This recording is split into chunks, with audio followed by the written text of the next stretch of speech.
Today we're speaking to Paul Bleck. He's got an engineering company helping himself to 10 to 12 million pounds each and every single year. What's the challenge in this business? Well, gross profit erosion. He needs to try and work out how he can maintain his gross profit even though the business is growing. It costs a lot to run a business today, and Paul is frustrated at the fact. So let's find out with my ideas of how we can keep the gross profit maintained. Hello, campers. Welcome back to the Business Broadcast. I'm James Sinclair, and you are? I'm James Burt. You can follow me on Instagram at James Sinclair Entrepreneur. Where would they go to follow you, JB? James Burt Official. There you go, baby. Don't start like this. You know, Chud has been telling us off, and he's away this week. We've got producer Stevie. What are you doing waffle now? We're going to say, who are we speaking to today? Today we're speaking to Paul Bleck, not Bleak, it's Bleck. Paul Bleck. He's got the seal of approval already from Jimbo. Jimbo's walked in, looked at it, gone, he's running a big business, this fella. And I actually know him. I've met him, and he saw me speak at a conference last week. Oh, did he? Last week? Yeah. How many things did you do last week? I spoke at 3 things last week. Did you? Here, there and everywhere, weren't you? Do you still find it beneficial at your stage of business to be speaking on stages? Yeah, if I'm recording it and then repurposing the content. Good. Okay. This is not waffle, by the way, producer Stevie. This is useful information for people. Yeah, I think speaking is going on. A great skill and can help you in business. Get your leads, get your staff, because people see, go, cool, that's a guy I'd like to work for, or that's a guy I wouldn't like to work for. Like your new member of staff who just walked through here and you went, I don't know your name. And she went, amazing. You went, you're amazing. She didn't know what to say. So tell us about the business, because it sounds like you're doing waffle, which you're not allowed to do anymore. Let's just double check with producer Stevie. Producer Stevie, can we just lock in? Is this classed as Yes, it's definitely classed as waffle. No, I can't find it. Right, so we're talking to Bartek Marine. They've been going 38 years. 38 years. Paul has been involved in the business for 22 of the 38 years. Now, as always on the podcast, we ask people about their challenges and all that kind of good stuff. But he said to me in the pre-chat chat, he's like, the biggest challenge that they've got right now, and he didn't write this down, I don't know why, it's like a bonus challenge, is gross profit. They need to improve the profitability. So the gross profitability has taken a hit in the last couple of years and he wants to improve it.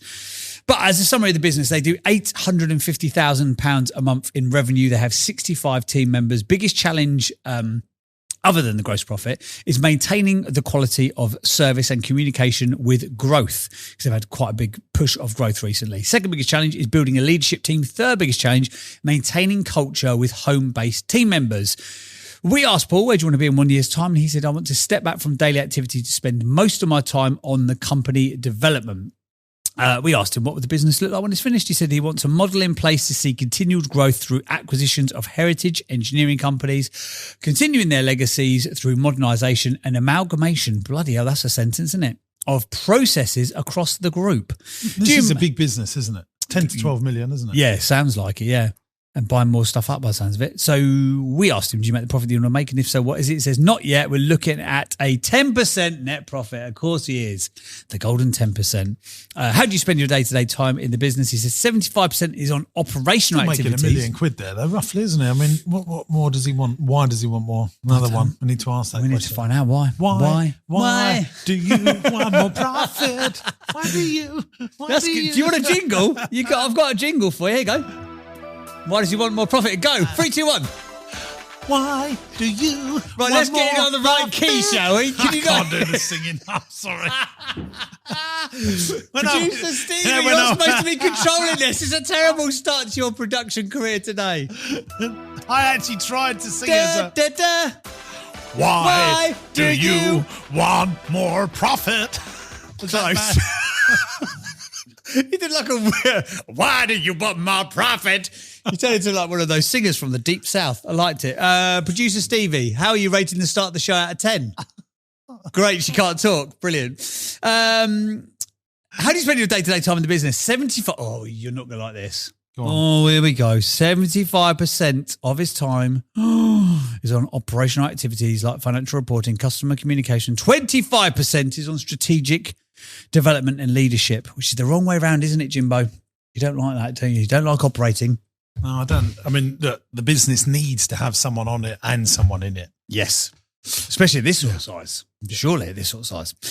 So there you go. That is a summary of Bartek Bartek Marine. And you can check them out at bartekmarine.com. We'll be talking. But they are an shortly. engineering company. I think what they do is if you've got, I don't know, an oil rig in the North Sea that's not working, you need someone to go and repair it. They're one of the few people in the world that can do stuff like that. I think that's what they do. Is that right? I think so, yeah. Sectors, locomotive, marine, oil and gas, power generation, other engine applications. So, yeah, that kind of stuff. It's interesting about the gross profit thing, and I think, pause for a thought here. I think, how do you make sure that you maintain and improve gross profit over growth? And I think the answer to it is brand. Having a brand that people will go, well, I trust you. I'm prepared to pay a bit more for you. Yeah. So who would have that? Apple have it. Hermes have it. Louis Vuitton have it. Nike have it. You know, why does Nike get to have that extra gross profit over a Tesco pair of trainers? So we you know, and I would say Nike is a premium product rather than a luxury product. Yes. So like Apple would be premium, not luxury, but Hermes would be luxury. Rolex would be luxury. And when you have those brands, then and what's very exciting is in an industry, you could have a micro brand that we wouldn't necessarily know the brands in marine engineering. No, we wouldn't at all. But there will be someone that goes, no, they're the best in the business. Yeah. And can command that additional fee. Yeah, and I think that's exciting for SMEs. Very good point as well. You don't have to be Apple. You just have to be the Apple of your sector. Yeah, yeah. Right, but before we get in contact with Paul directly, there's a knock at the door. It's time for this. I have got some facts this week, let me tell you. Interesting quote or fact. It's time for the interesting quote or fact of the week. It's time for interesting quotes or fact of the week, which we normally call fact or quote of the week, according to one of our listeners who is very, very eagle-eyed and eagle-eared. What have you got? A fact or a quote? I'm going quote. Go on. What you got for me? So this is a Jim Rohn one that got sent to me from a listener. Do it in the voice then. My big favourite one. Do it in the voice. The only way it gets better for you is when you get better. I'll do it in the voice. And the voice now. The only way it gets better for you is when you get better. That was not your best Jim Rohn impression. What's happened today? Go on, give it one more try. The only way it gets better for you is when you get better.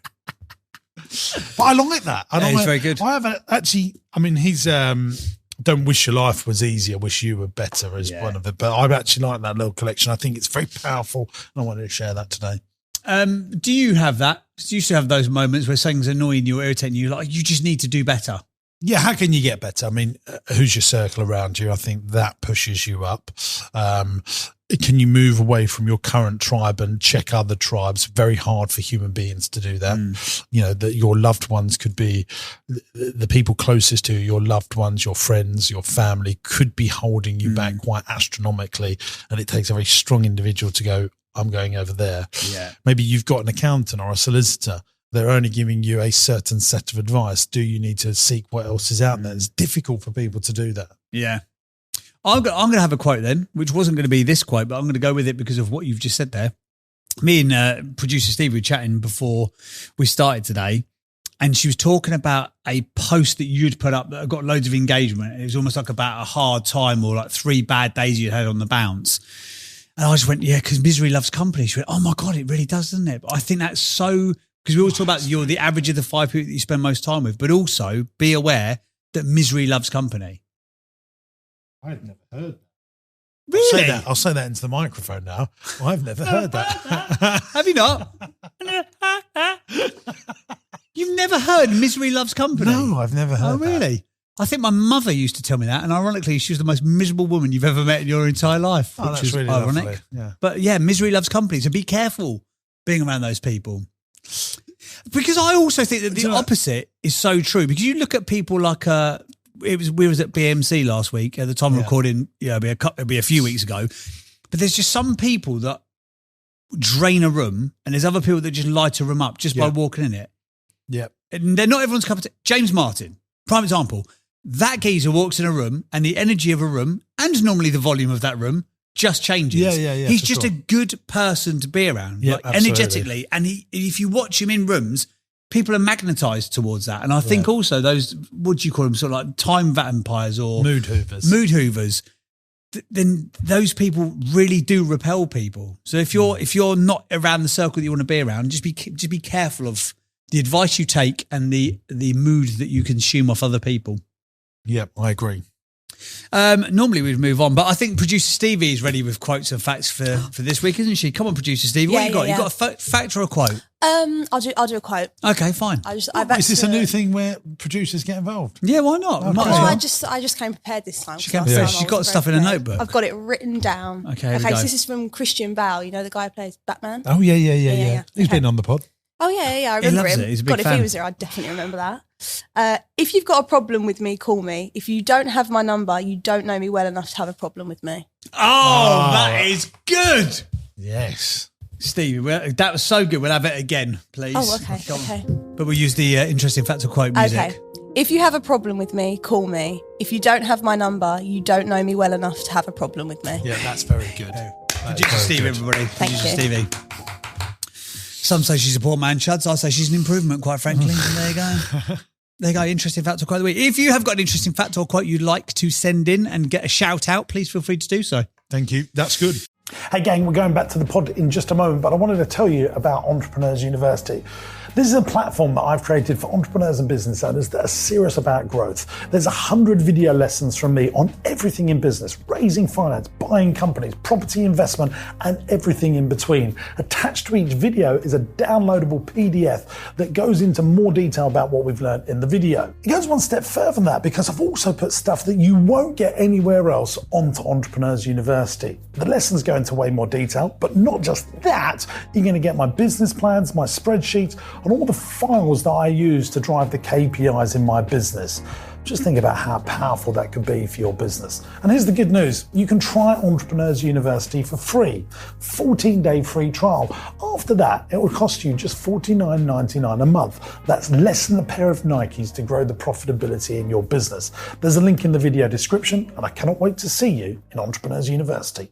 Right, let's get our lovely guest on the pod today, shall we? Paul, all the way from Bartek Marine. And again, just a quick reminder, if those of you who've just tuned in, 850 grand a month. He has been going for 38 years. He's been involved in the company for 22 years, 65 team members. Gross profitability is the main thing that we're going to solve this morning on the pod. Hello, Paul. 65 team members. 65 team members. It's a big old thing this he's got, isn't it? Hey, Paul, how you doing? Yeah, great. Thanks, you guys. We are fabulously well, thank you, my friend. Right. Could you, in 60 seconds or less-ish, summarise what Bartek is and what you guys do and who you do it for? Because we've maybe butchered the analogy of what it is that you guys do. No worries. So, yeah, ultimately what we do is we look to improve the reliability, safety, performance of critical engines and other mechanical equipment. We do this primarily with clients in the oil and gas sector, in the marine sector, in the power generation. So we've got workshops in Colchester, one in Aberdeen, and we've got a team of field service engineers that go out to site to look after the maintenance, to deal with any breakdown situations. So do you go onto like oil rigs and that kind of stuff? Is that what you guys do? Yeah. Okay. Yeah, we've got about 18 field service engineers that regularly go off to the oil rigs. So we look after more rigs in the North Sea than anybody else. Wow.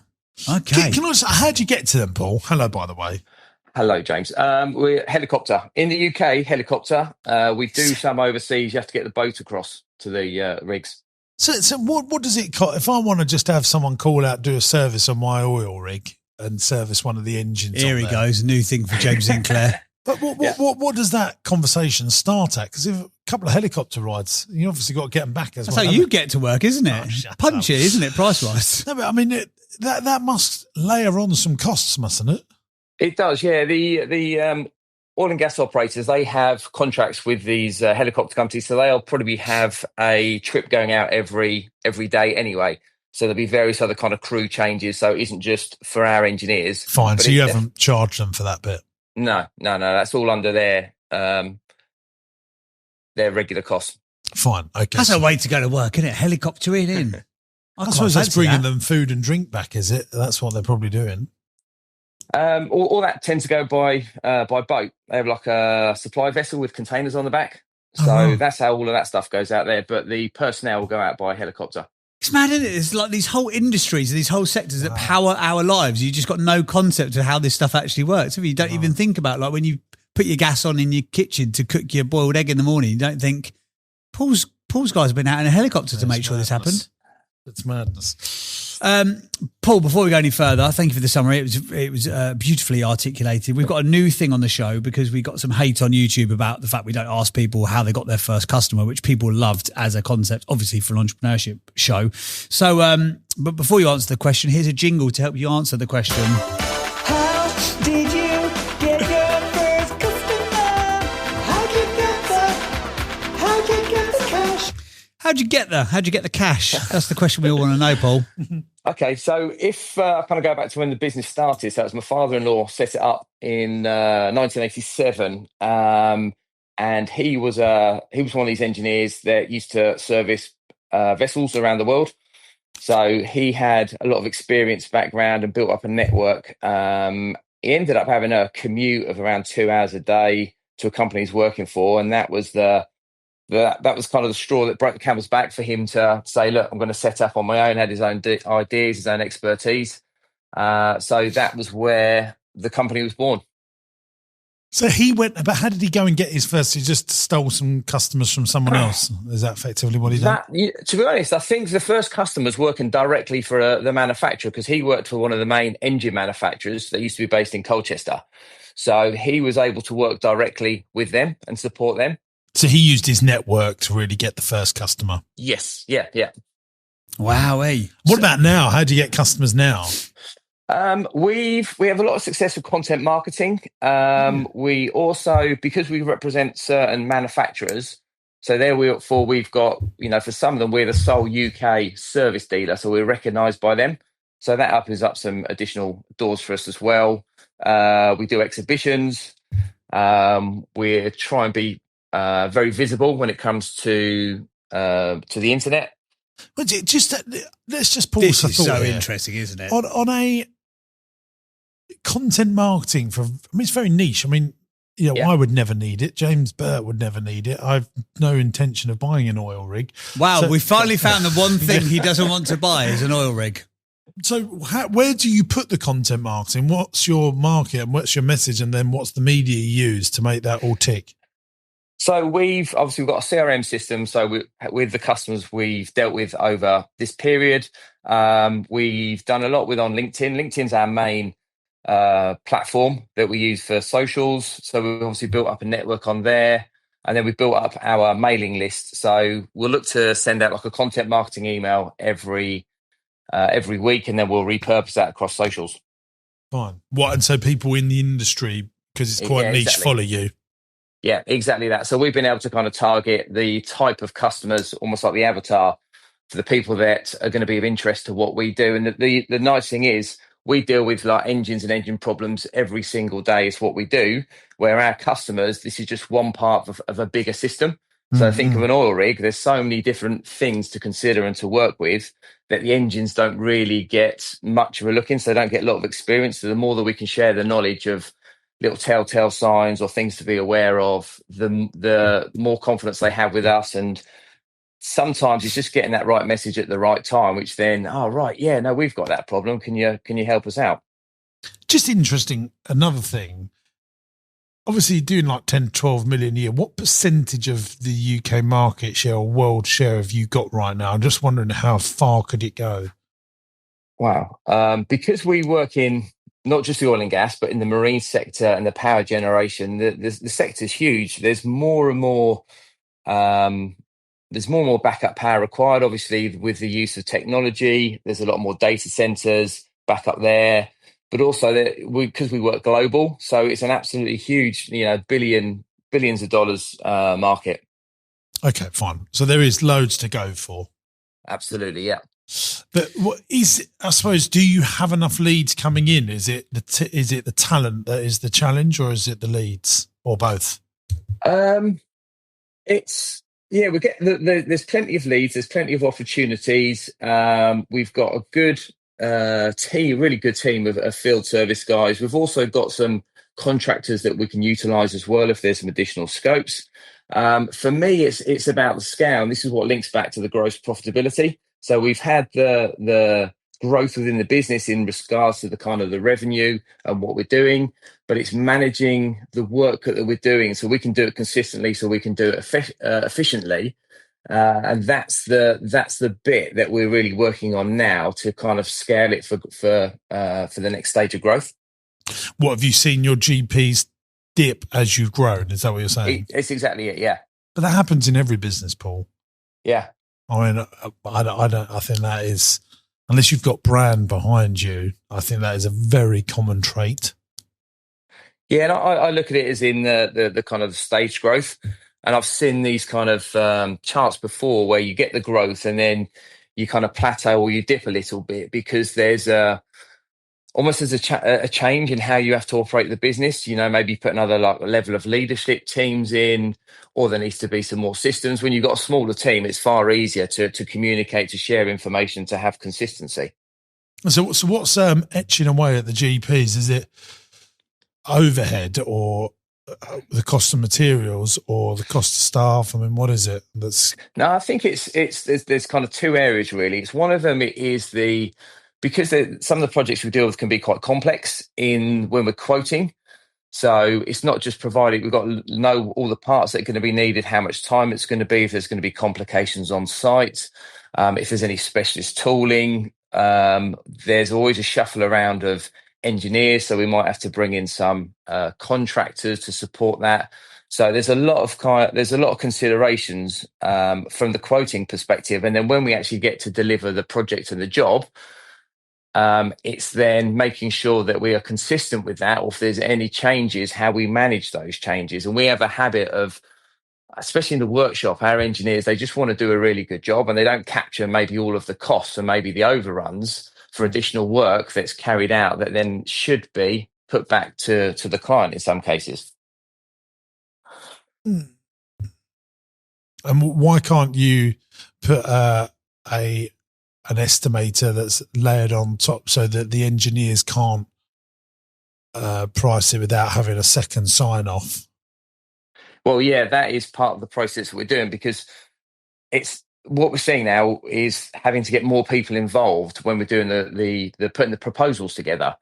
So you'll have a lot of the commercial team making considerations. We need to have a technical input into that as well, so they can review that, go, hold on, this might be missed, this might be missed. And this is one additional bit we're now looking at, is the utilization of AI into developing these systems. So we've got more, I think we're going to have more consistency. It's going to be more efficient, and we can then add in the people element on top of that. So it's less labor intensive and minimize the opportunity for errors or mistakes or things to be missed. I mean, if I was you on these sorts of things, I'd be talking to a barrister. I mean, anyone that's used a barrister or a solicitor, those little guys, they don't miss a trick, on charging you all the extras and the software that they use to do it. I don't know if it's worth, if you can reach out to one of them, because those barristers and those, them high level legal executives have that legal, what's the barrister's clerk that does all the billing. So the barrister, the engineer in your case, is not in charge of doing the billing. It's the clerk that is. And the clerk is heavily incentivized to make sure that they get as much bang for their buck as possible. And that, as far as I can see, that's been a 5-century-old system that seems to work like gangbusters. Banks still like funding the legal sector. I just wonder if it's worth reaching out to a barrister's clerk and say, look, we've got engineers, they're our specialist people. How do you bill? And because I think there's a big thing here for business is sometimes looking outside of your industry and seeing what other industries do. I was speaking to someone that was in childcare that brought in a retail manager to run the quality of their childcare business from a parent's point of view. I thought that's a really smart thing. It's outside of the box, and I spoke about this at Business Masterclass. It's that illogical thinking that sometimes wins the day. Most of us, especially engineers, you trained really your brain to think logically, because A must go into B and B must go into C, and why does it have to be like that? And sometimes the breakthroughs in life is when you do think illogically. And I just leave that with you. Yeah, absolutely. And I think see that within engineering companies. Sometimes things get over analysed and overthought and overcomplicated, where there's potential for a simpler solution, a simpler way of working. Do you know one of the there's a good entrepreneur to study the Sam Walton that really got Walmart going. He was a very logical thinker and a very illogical thinker in equal measure. And obviously, if you combine that family's wealth, they are the richest people in the world. They don't meet the top 5 because there's like 10 of them in the family and they're all still extremely wealthy. And I'll just tell you a little illogical story. Sam Walton wanted a greeter at Walmart or Asda, and he wanted them on a microphone greeting guests as they came in. And all of the finance people that work for Walmart said, well, that's another salary. We got 500 stores, 500 times, that's going to cost a lot of money. That's the illogical thing to do. And what they found was they put this person to do the greeting, to greet people as they came in. And what stores they did it in, all the theft dropped. Because that theft is a big thing in supermarkets, and it really erodes gross profit. Fun enough, we're talking about it. And what he wanted, one of them on a microphone saying, "Here we got, got enough around chicken's eggs today, whatever." And so it would be a nice thing. But the illogical thing, he wanted it that just to make people feel good when they came in the store, make them feel like they're part of the community. So it's quite an illogical cost. But what actually happened was gross profits improved because the theft went down.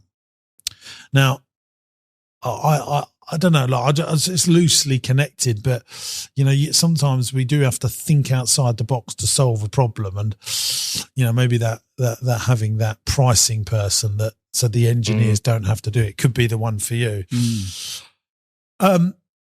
So your biggest challenge is maintaining quality of service and communication with growth. When the word communication got me here, what does that mean?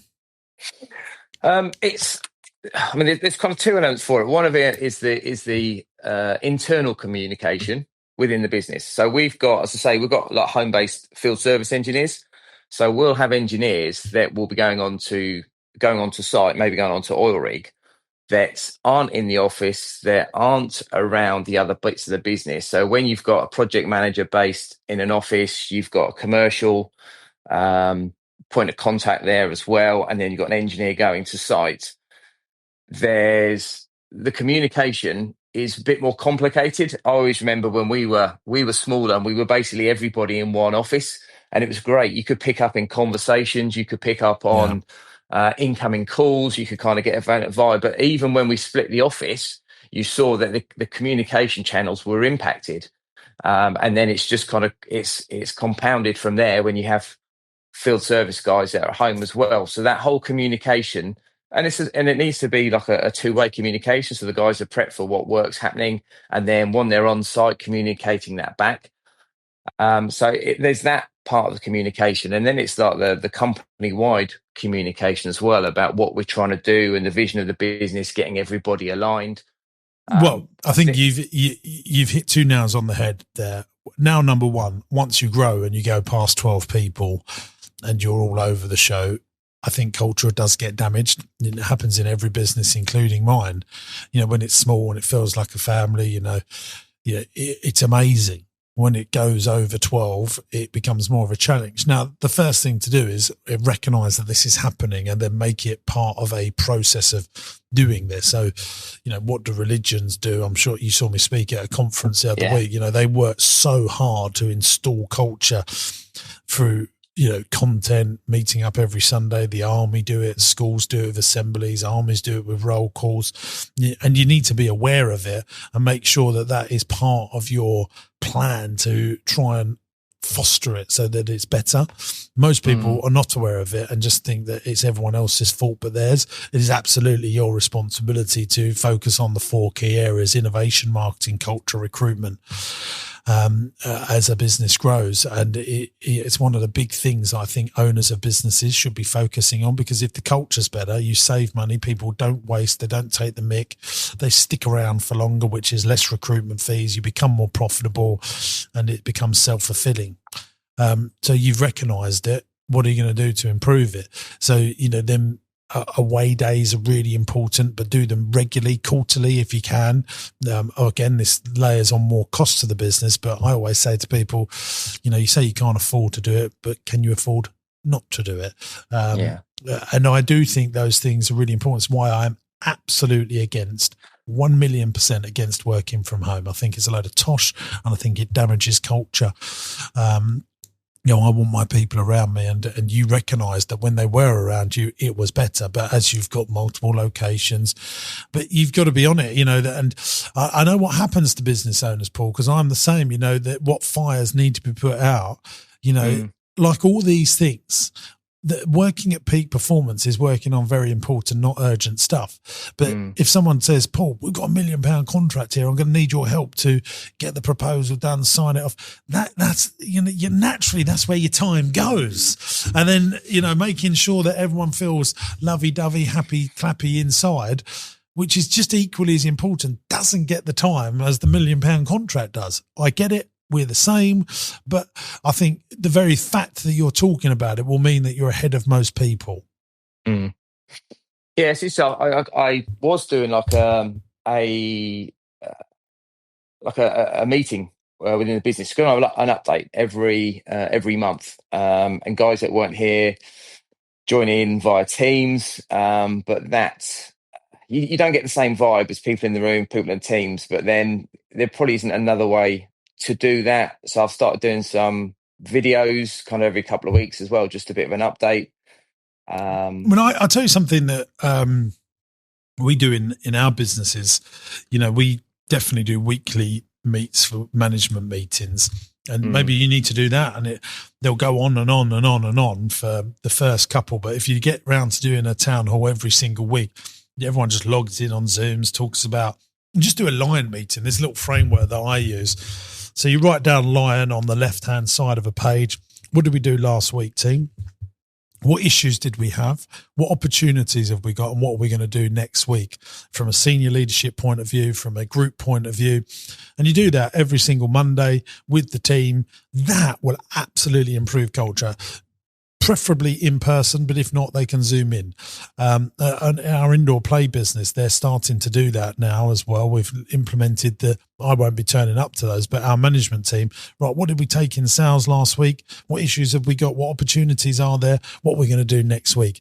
It's a lovely little framework to bring people together, that Lion methodology. Last week, issues, opportunities next week. And if you do it every single week, just for 15, 20 minutes, people will be like, this is really good. We're with the owner, the CEO, the big cheese, the grand fromage every single week for that 20, 30 minutes, and it'll really work. Now, making sure you've got time to do it is, it's a very important, not urgent thing to do, but, a lot of these things get put off, and try not to let that happen. Okay. So you do that with your kind of senior team, and then I guess they do that with their teams? Yeah, I mean, look, I've got, our business has grown so much now, but when I was doing these sorts of things, as I'm saying it to you, Paul, I feel a sense of guilt that I'm not doing it as much. I mean, one of the things that I'm doing these podcasts, look, if you want to understand something, you read about it. If you want to master something, you write about it. If you want to be the best at something, you teach it. And that's one of the reasons I do this podcast. I write my books, I do my newsletters, and speak on stage, because, every time I'm doing it, I'm refreshing and reminding my brain on the things that I know I need to do to make my business better, and crucially to make me better. And I'm listening to it and I'm thinking, James, you know all this stuff and you're not doing it. I do it more than most. I absolutely do, but we've all got to be better all the time. Don't wish your business was better, wish you was better is absolutely what I believe. Okay. I don't want to sit here and say I'm perfect. I know all the things. Like, I know that I should be exercising 7 days a week, but in reality I do 3 or 4, and I look for every excuse under the sun not to do a PT session. I'd much rather have an extra half hour in bed. I'm being honest, Paul. Like that. I think anyone that stands on a pedestal and thinks they're all bloody perfect, but we're all a mess trying to improve ourselves, aren't we? This actually nicely brings on to challenge number 2, which is building the leadership team. So maybe this folds in, because if there's that sort of, if you're doing the Lion meeting with a certain bunch of people. So what's your biggest challenge, Paul, with building out a leadership team? It's been. Again, I think with the growth of the business, and I found myself doing too much, and that kind of 75%, 25% has changed. But really, it got to the point where it was kind of far higher weighted in the kind of operation, but recognizing that's not what I should be doing in the business. It's not what the business needs. So having in place a general manager now, and I've got a new finance controller as well. So we're building that management team structure in to the business, so it can be a bit more. It's better supported, and we've got better clarity about responsibilities and accountabilities for that. So that is something that, and I think as well with when you've got a team and you've got a lot of long-standing employees and the company changes and it grows, the needs and the demands on those peoples can change. Absolutely. So that's, and then you kind of get caught a little bit of people getting into a position that maybe they're not, is too much for them, or do they need to have some more training? Paul, let me tell you what, let me just tell you a couple of errors of James Sinclair in the past and lots of successful business owners that I come across. Most business owners will over promote people above their ability. Yeah. That happens all the time. Be careful of that. Yeah. Number two is they will take, their best salesperson and make them the sales manager. And then because they brought in loads of money, all of a sudden they think they can be managing, they're the CEO. That's not smart. And you see this with engineers and solicitors and specialist talented people become partners and sit on the board when actually they were much better being fee earners. Can you make a teacher that teaches English an effective head teacher? Not always. They're very different sets of skills. And so what I always tell people is not everyone wants to bring in a manager. Actually, a better hire at the beginning of a business and up to maybe you is to have an effective PA, someone that's really, really good PA that can manage lots of things and give you lots of time back and get rid of all those menial tasks. I really think, have you got a good PA? I haven't. No, I've. Well, I think that's an error. If you haven't got an assistant, guess what? You're the assistant. Yeah, I've had PAs in the past, and I've not really got it working for me. But maybe get a PA /executive assistant /office manager that can say, can you get this quote out? Can you prepare this stuff? A really good PA that's worked for a high functioning CEO in London, they're not someone that just manages the diary. Yeah. They will be an extension to you. Like the Prime Minister's chief of staff will be very much an extension of the Prime Minister. Yeah. Okay. And I think a lot of people think a PA is just diary management and booking flights. Well, it's not. Yeah. Okay. Because what we're trying to do, Paul, is, the reality is you're a 10, 12 million pound business. You're not a 100, 200 million pound business. So you can't really afford a massive C-suite. Yeah. And it will just erode all your profits and your gross profits. And you got James Sinclair's a right idiot. He advised me all to this. I realise even, there'll be listeners thinking, buddy, James, he's got a 10, 12 million business just employ. But actually, if you're making £1 million profit, all of a sudden you put 2 or 3 C-suite people, half your profit's gone, they expect more and it all becomes quite stressful. And I think that's why a lot of people, I tell people, just get a very good PA, an executive assistant, office manager that will give you another 12, 15, 20 hours a week back to do more highly effective stuff. Okay. You could say to a PA, organise the town hall every week and make sure the agenda's there. Yeah, but I think what we actually said this, we need to get Tracy on this podcast, my PA, and we'll just ask, what do you do for James Sinclair? Because I think it will really help listeners understand, that it is not. I mean, yes, it is diary management, and that is, someone like me, that becomes more and more intense. It is managing my personal bank accounts. It is managing our property portfolio. It is managing our insurance policies. It is managing our utilities contracts. It is managing all my banking relationships. Lots of PAs will do bookkeeping and chase accounts and pay invoices and do basic bookkeeping, which, Paul, you might be spending 5 hours a week doing, preparing VAT returns and stuff like that. So if it was me, if I had your business, I would be employing a very good PA, not someone stupid, a very good one. Then I would be employing a fully qualified accountant, and you say to them, Your sole job is to make sure you maintain our gross profits or improve our gross profits. And they'll be fully qualified, and they will go in and they'll work out all the systems so that you can go and do generating of cash flow. Have you got a good FD? Yes, I have. Yeah. And Well, this is one of the reasons. I'd like to question, but why is there gross profit erosion? What are you doing about it, Sunshine? That's the FD's job, in my opinion. Yeah. Yeah. I mean, to be fair to them, they are, because they've developed a lot of we're getting improved data and systems for better visibility now. So this is exactly why this is kind of top of my list in an area that we're working on, because it's all been highlighted and we're digging into these facts and these figures. How often is the FD spending time on the floor with the engineers looking through their processes?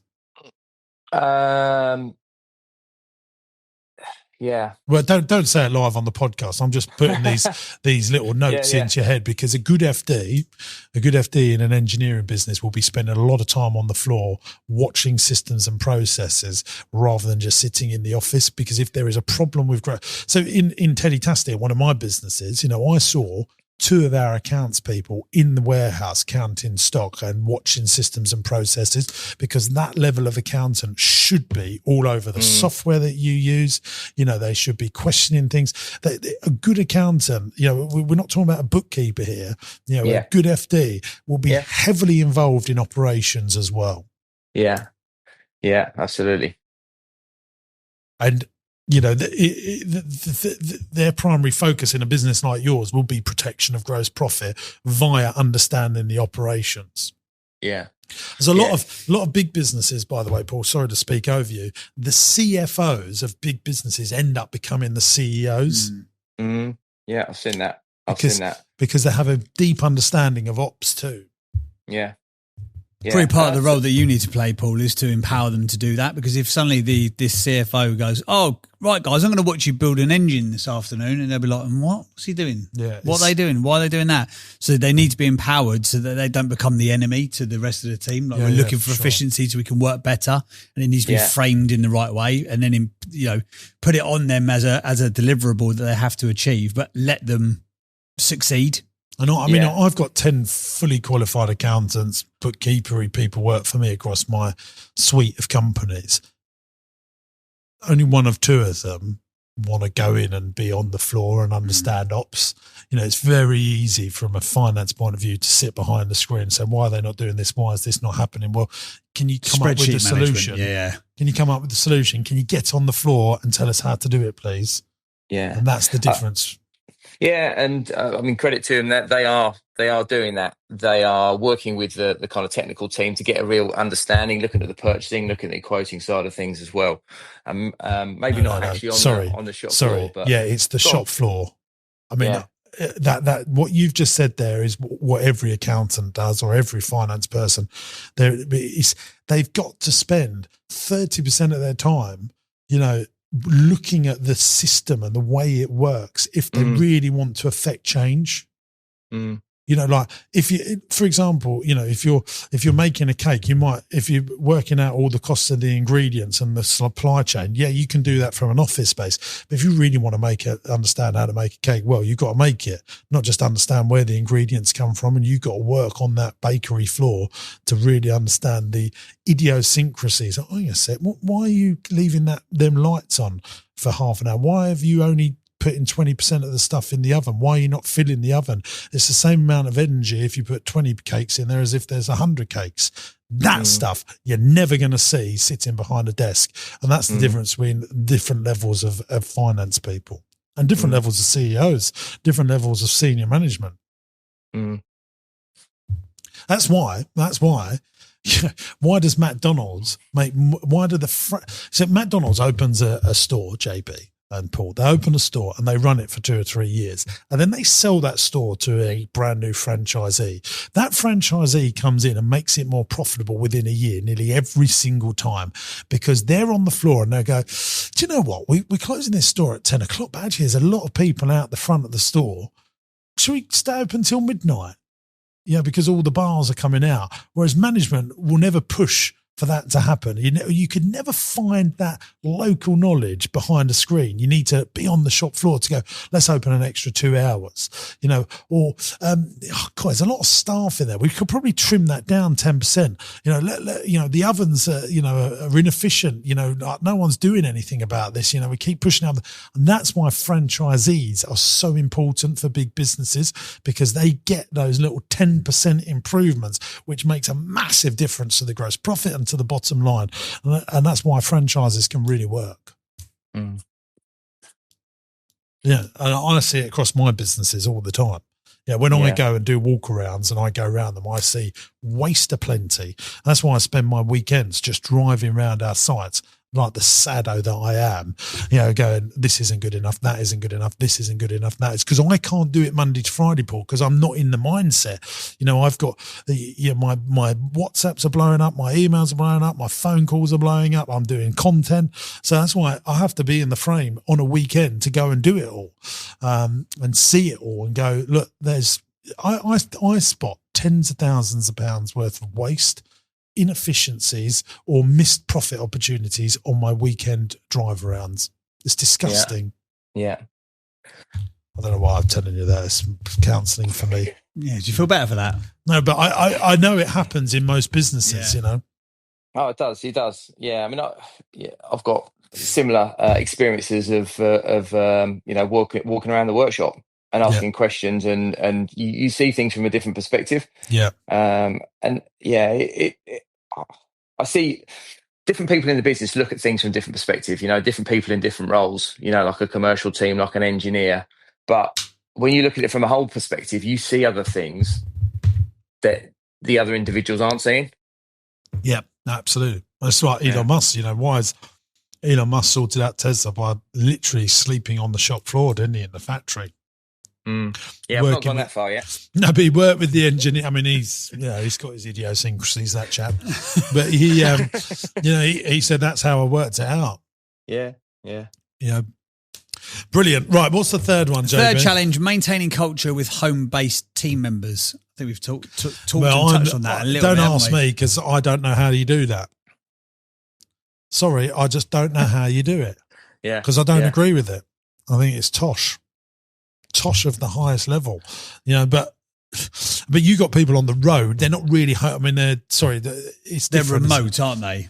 Because they're on an oil rig. They're not in your warehouse. Is that what you mean, sort of thing? Yeah. So the field service team, they're based. They've got they tend to have like a van from their location. They can be all across the UK, so they're ready to deploy to site from there. And we've looked to do some kind of social events, bring them all together. But again, because of the type of work they do, half of them aren't going to be there to be part of that. I mean, I think one of the things you could do is regularly. I mean, it's a lot. This is a time drain, but regularly just call them. People really, really appreciate that. A 10, 15-minute call every week, just has your family, diddle-a-da. You know what? I used to be very good at that. Now there's 2,000 people. I mean, I don't even know people that work for me anymore. I think it's close to 2,500. But, the ownership being omnipresent, like a religion, like a, I know what Elon Musk has made himself omnipresent in the Tesla ecosystem. Steve Jobs done that in the Apple ecosystem. It does make a difference. Walt Disney done that in Disney. And those calls, I mean, you got 65 people, you probably see 25 of them regularly in the work. I do think it'd be exhausting, but if you did 45-minute calls a week, they'd love you. And they will work harder for you, and that will probably improve your gross profit. But that's a very important, not urgent thing to do. And but what a great solution in a world where we look for automations and AI and this system and that system, and I've got this CRM and I've got this software that blah blah blah. Or just pick up the phone, and go, hey Dave, how you doing? No, just checking in on you. How was the North Sea last week? Yeah, rough out there, wasn't it? Yeah, that oil still pumping. Great stuff. See you as a Christmas party. But it sounds daft, doesn't it? But it does, doesn't it? I used to love it when you'd phone me, and now I'm just a number to you. Shut up! I talk to you quite often. Too often. But yeah, I think that is a great thing to force yourself to do, Paul. That. And even if you did 10 calls a week, you get through all of your staff every month. Yeah. And once a month, you'll touch base with everyone. They would love you. But you know how you make sure you do it? You get a PA that puts it in your diary and chases you up. So what's great about a PA is they will get the very important, not urgent stuff done. For example, you got 65 staff and you want to send them a little gift when birthdays come round, or if there's a big main appointment, he can say, Paul, this person's doing that. I think you should make this call. That you can fire stuff off because, so quick as well, isn't it? Yeah. Life's busy and you don't forget the things that make a difference. Yeah, there you go. Look, no one's perfect. I can hear you thinking away there. Right, I think we've covered off all the challenges. There's some questions that you had to ask to Jim. I've got them in front of me, so I'll ask them on your behalf, and you can give us a bit more context if we need it.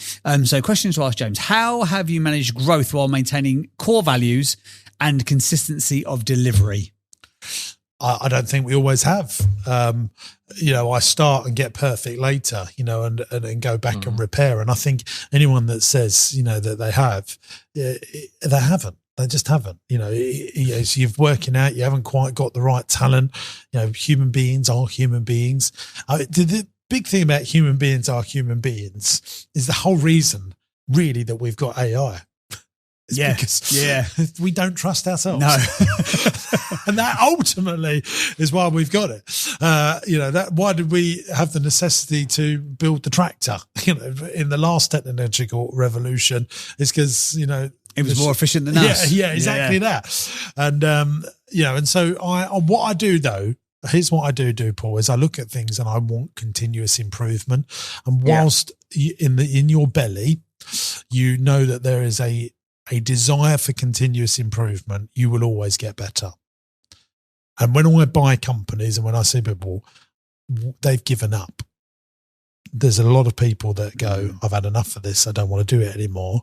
That's when you need to really get out. You need to try and do that 12, 18, 24 months before you start having those niggles once a week, become once a day, once an hour, and then you devalue your thing.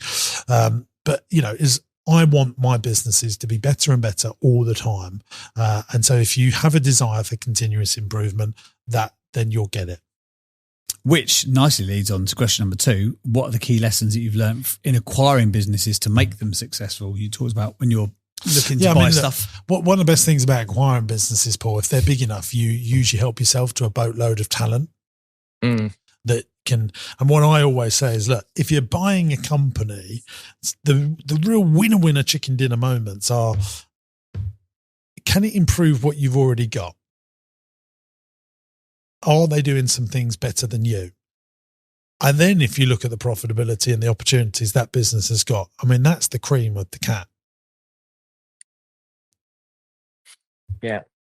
So that's why when I bought Cafe Deli, they had so much better talented people and scale and economies than we were doing. So it made our existing business so much better. And then we can add our magic dust on what they was doing. Yeah, makes sense. The danger is buying small companies. That's when you're sometimes buying yourself a job there, and that you should avoid at all costs. There must be great engineering firms up for sale at the moment, given the boomer generation. There'll be old people like your father-in-law wanting to get out. Yeah. Well, that's one of the reasons that I see it's a huge opportunity, and what we've been able to do within the company here, and kind of build that into the infrastructure. We have incorporated some subsidiaries businesses into the main company. What's very exciting as well, your level of profitability and your revenue, there will be a bank that will just provide you a fund so that you can go and buy them. I'd love to help you organise that, and that's not for the podcast, but you can get something called an RCF, a revolving credit facility that's pre-arranged. So they'll give you a 3, 4, 5 million pound facility ready to go, so that if you find a company, you can go and buy it. Yeah. Yeah. Food for thought. Excellent. Final question then. Have you gone out looking for critical team members or have you found them on your journey? Both, which is not, I think, the answer that you want to hit. I can't, there is no one answer. There's many ways to bake a cake, and there's different answers for different points that have been in my life. Well, it's the best way still, though, is buying companies, because they're people in position that are not looking to leave. They're reliable people. I do think my best recruitments come from buying companies. Oh, we saw that last week at BMC. Exactly. Everyone who works for Into Action are brilliant. Absolutely. Everyone that works for Cafe Deli are brilliant. When we bought Day Nurseries, you've got a ready-made management team. There's no, kiss a few frogs to find your prince. Yeah. They're in position. They're ready to go. Yeah, that's interesting because, we have apprentices. We've had apprentices come here that have been working for the business about 30 years. We've recruited other people who've been for a long, long time. And I look at some of the key members within the team, and there is a variety of different routes that they've come into the business. But the one area I hadn't thought about is with the acquisitions. Yeah, well, that's why. Let me tell you now. That's why private equity, when they buy companies, it's always the team, the management that they look at first before the profitability. The profitability is very important, absolutely is important. But private equity ain't going to run the things. They want to know who's running the shooting match. When's your buying businesses thingamajiggy? Buying businesses is Producer Stevie. Over to you. 18th of November. Get yourself onto that one. That's Jimbo can't say it because that would sound like he's trying to hard sell people, but I can. No, I've been there. It's very good as well. The last one I was at, there's a guy who'd been on the podcast who had been on, took some of your advice, and he was like, "Yeah, I've sold up now. I've come here because I'm going to buy some more stuff. I sold for £1 million." Yeah, and I was like, "Wow, he's done it in a year." So there you go. Buying businesses, definitely worth having a look at. Paul, if anybody is looking to change providers of facilities for their oil rig, we get a lot of those people listening to the pod. Where can they go and find more information about you, mate? So we can pump some leads into your business. See what I've done there, Paul? Oh, yeah. Come on now. Where can they go to get more info, mate? They can go to bartechmarine.com. And Bartech's BARTECH. Bartechmarine.com. Thank you very much. Can I just quickly ask? I saw you, didn't I? You saw me speaking at an event last week. Yeah, BizFest. Did you get your money back? Hey, I'm on fire today. Yeah. I'm just having it. Did you have a good time? It was a great event, yeah. Considering it was the first one, I thought it was fantastic. And the idea about bringing, I brought my general manager along with me as well, so we can kind of we can work closer together in what we're trying to do with developing the business. But yeah, I thought it was a great event. Do you know what? I think that is key. Did I do a good talk? You did an excellent talk. Ego on this guy is unbelievable. Don't really care about the event, just a review of me. Yeah, I was about to say, how was the event? I was like, I know where this is going. Yeah, who's your favourite speaker? Was it James Sinclair? He starts talking about himself. Was I your favourite? Oh, did you stick around for anyone else? Did you ask for a signed photograph like it's the Radio 2 roadshow back in the day? That though, I think in terms of the culture piece, getting your team involved in stuff, so it's not that you become this wacky entrepreneur who's listening to all these random people and go to these random seminars and read these random books. Like, get those people involved in it so Absolutely. They buy into, you haven't got to take them to a Tony Robbins firewalk, but it probably makes sense to get around business events together. Definitely. Yeah. Well, thank you very much for being on the pod, my man. We very much appreciate it. Good luck with all of your entrepreneurial ventures. And thanks for coming on and talking to us on the pod today. No, great stuff. My pleasure. Thanks, guys. Nice one. Cheers, Paul. All the best. There you go. Go and check out if you have got a need, a provision for providing safety through mechanical excellence, then please go and check out Bartech, bartechmarine.com. There we go. Right. You know what it's time for? We've got to rate him. It's time for the 8 Traits of the Greats, the point of the show where James Sinclair flaps about, worries that he hasn't got his board, producer Stevie produces the board, and then he feels all more comfortable about life. 8 traits of great entrepreneurship. Before I do this, I was in a lift the other day. Here we go. And you can just tell now, can't you? I was in a lift the other day and I had the urge to fart. And I just thought, I can't do that. It's wrong on so many levels. That is very good. Very good. That is one of your best. I'll give you that one. Come on then, 8 traits of the greats. If you could, you've got to do that. He's distracted himself. Starting with the end in mind. I think he's got that. Yeah, I do. Passionate about their calls. Oh, yeah, loves a bit of engine fixing. You joking? He's going on a helicopter to work. That's passion. Untold amounts of resilience. We don't know. We didn't ask. Okay, can I just say, I hate helicopters. Have you been on a helicopter? No, I've never been on one. Have you been on a helicopter, Stevie Wonder? They kind of freak me out a bit. There's no backup plan with helicopters, is there? At least with a plane, if the engine fails, so I'll glide it down. With a helicopter, That's it's rocking. Curtains. Yeah, done. No, I went over the Grand Canyon in a helicopter. It was an hour and a half flight, and it was an hour and 25 minutes too long, in my opinion. It was absolutely horrific. I hate it. And you could just open the door. And I just thought, how's this allowed? Do you get that thing when you're up high? Do you get the urge to jump? No, I do not. I would love to do a skydive though. No, but I'm not talking about. Absolutely. Oh, Yeah, I would quite fancy it. Oh my God, I'd love to. Yeah. Sorry, carry on. Yeah, sorry. I done skydiving. Here before. we go again. Oh, God. Twice in quick succession. Did you? How'd you find I it? had diarrhea, but I thought I shat some people for a great. Oh God, Chuds is not going to be happy about this. That one ain't going to go out. That one's not making it. What? That ain't making it. He's definitely cutting that. Carry on with your bloody quiz. They master relationships with people. Yeah, I thought he was lovely. Yeah, commercial awareness. Oh, well, he's got the awareness. He knows about his gross profit. He's not happy with where it is. That's not. Yes. We've got a problem with that. We just want people to be aware of, Yes. and then make the changes. Yep. I don't think he's going to let his FD listen to his podcast. That's for sure. No. I like the fact he's tried to defend them though. Yeah, no, they are doing that. Yeah, that's what everyone does. Okay. Yeah. They innovate so they don't evaporate. I think he is going into other sectors. You don't want to give him that, okay? No, I don't think so. The master marketer is very impressive that he's doing content marketing. And I was interested in that. That was a good lesson because I would think that wouldn't work in that sector. Content marketing, exhibitions, and an email weekly. If you're sitting there listening to this podcast going, oh, my thing's too niche, this guy goes and fixes oil rigs and still bloody does a mailing list each week. I want to put this on record. Here we go. Our best customers still come from content marketing and exhibitions. Yes. If you're not doing content marketing, exhibitions are still. So that's where I'm going to. I'm going off to Barcelona.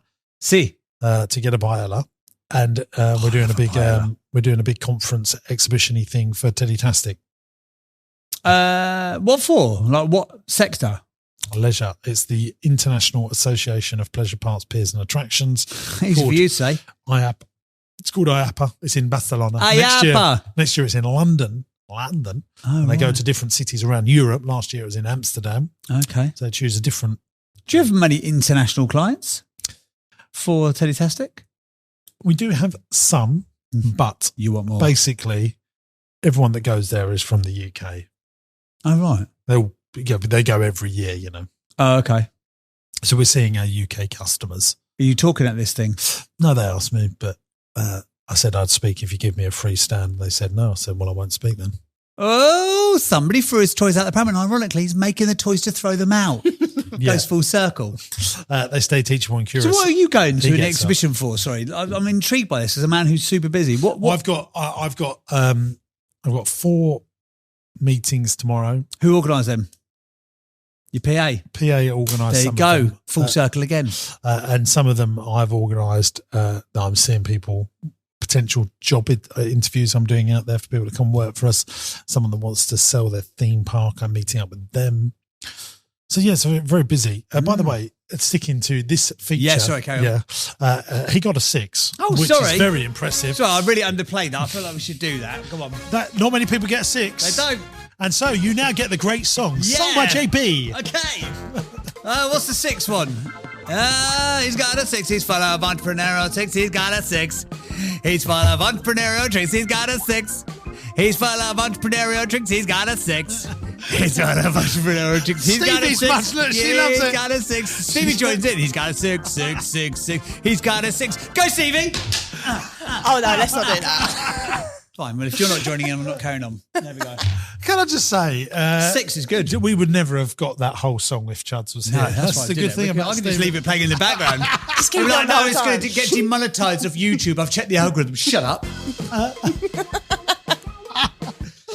I never tell Chud to shut up to his face either. He scares me. So there we go. He's 6. a soft little teddy bear. You're joking. He's got like skater strength, isn't he? He's ripped, I reckon. Oh, yeah. Yeah, he's really been working out. He's looking impressive. Just leave it alone. He'll be like, oh, we're having a baby next. Like, leave him alone. To enjoy you. Sorry, I just spat everywhere. It's the dog. It's the dog first. The baby and the dog and the marriage. It's all happening in the next all coming to 18, chuds. 24 months. Good God. Right, it's time for this. Let's do the business quiz. It's Jim versus JB on the quiz that's businessy. Business knowledge and it's fun. Which one's clever and which one's dumb? Izzy Wizzy, let's get quizzy. Oh, I like this one. The Virgin Voyages cruise ship, Brilliant Lady, cost around $810 million to build. Roughly how much of that went into marine engineering systems like propulsion? I know. Propulsion? Yeah. Isn't it propulsion? Propulsion. It could be even be that. Power, HVAC, which I know what that stands for. Heating. Vacuum cleaners and candy. HVAC. HVAC. What does HVAC stand for? It's heating, ventilation, and air conditioning. And air conditioning. Is that right? Correct. There we go. And plumbing. I reckon quite a bit, fair chunk. This is the Valiant Lady. There we go. Richard Branson, at 70 years old, has started a cruise line company. I've heard good things about it as well. So have you not been on one? I thought you've been on one. No, I'd like to. Have you heard good things, Stevie? I have. Friends? Paris. Yeah, Paris. She went with her boyfriend. It was very, very good. Yeah. Would you still talk to Paris? No, I just remember her saying it. Oh, right, fine, there you go. But I do support her new little venture. Love it. Yeah, she's doing well there. Really well. Paris worked for me. She's gone off and set up her own business called The Beach House. Correct. Yeah. Have you been there? No, but we were saying we should all go. Oh, yeah, we should all go. Do like a mass surprise. Yeah, mass surprise. What is it? What's the beach house? It's like an ice cream parlour, coffee shop. Looks very good. Oh, good for her. There you go. It's the danger of being an entrepreneur is that everyone wants to do it, don't they? Oh, well, I don't think a lot of people do want to do it, and that's why, because they're smart. Absolutely fine then. Right, so what are we saying, Nick? So how much money? So 810 million quid was what it cost. How much of it went into marine engineering systems like propulsion or propulsion, power, HVAC, hand sanitizer, vacuum cleaners and candy and plumbing? So how much went into this sort of logistically stuff? I mean, this is just I could guess. Propulsion is the engine that makes the thing move, I suppose. Yeah, I suppose. Yeah, the thing that propels it, hence propulsion. I mean, I'm going to guess here. I mean, I could be right. I could be a drop in the ocean. Come on. That's three. That's three today. I mean, it's no fart on any level joke, but I'm definitely telling my kids that as soon as I get home. They are going to lose it. I'm going 100 million. I'm going 270 because I know that it's a lot of HVAC, isn't it? That is a lot of HVAC. Come on, are you going to tell us the answer? Oh, yeah. You're bloody I'm looking for Steve. Yeah, looking for the answers. It's 81 million. Oh, well done, you. It cost a total of 810 million to build Virgin's Brilliant Lady. The marine engineering timeline took 18 months, with the total build took, how many years do you think it took to build that whole thing? About 4 years. You're not allowed to join in, Spoonie. About 4 years, I reckon. Yeah, it is 4 years. Did I say that? No. You just guessed that. I just guessed. The ship can carry how many crew and how many people? Oh, I reckon it carries 4,000 people and 700 crew. No, it carries 2,770 people and 1,160 crew. Wow, we won. There we go. So you win the cup and I get the spoon. There we go. We've won. Back on the show we go. What have we got to do now? That's it. I think we're done. We're done, aren't we?